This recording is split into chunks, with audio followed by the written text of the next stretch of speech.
C'est une forme de violence conjugale invisible.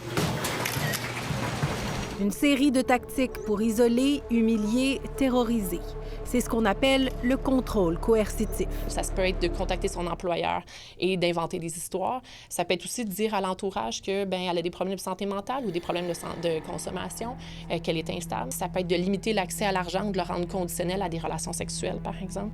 Dans une lettre envoyée au ministre fédéral de la Justice, le gouvernement du Québec demande à Ottawa de criminaliser ce contrôle coercitif. La problématique qu'il y a présentement dans le Code criminel, c'est que parfois la violence conjugale, ce n'est pas uniquement que des coups ou que du harcèlement. Si on était capable d'avoir un levier supplémentaire où on pouvait agir un peu plus tôt dans la chaîne de la violence, peut-être qu'on pourrait protéger davantage les femmes. Protéger et peut-être même réussir à prévenir des féminicides.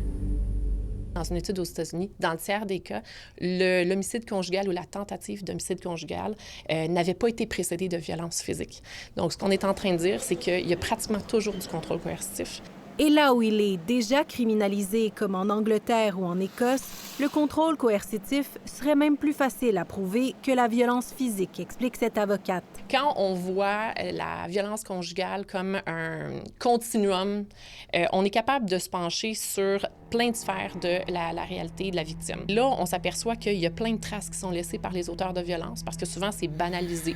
Alors, si on regarde les relevés bancaires, par exemple, on peut avoir des traces du contrôle économique. Même l'Association canadienne des chefs de police aimerait voir cet amendement au Code criminel. Nos policiers seraient moins démunis face à ces situations-là. Ils pourraient mieux intervenir, mieux aider la victime. Un projet de loi fédéral a déjà été déposé par une députée néo-démocrate. Le ministre de la Justice, Arif Virani, se dit lui aussi en faveur d'une telle réforme. Ici Jacques-Audrey Charbonneau, Radio-Canada, Montréal.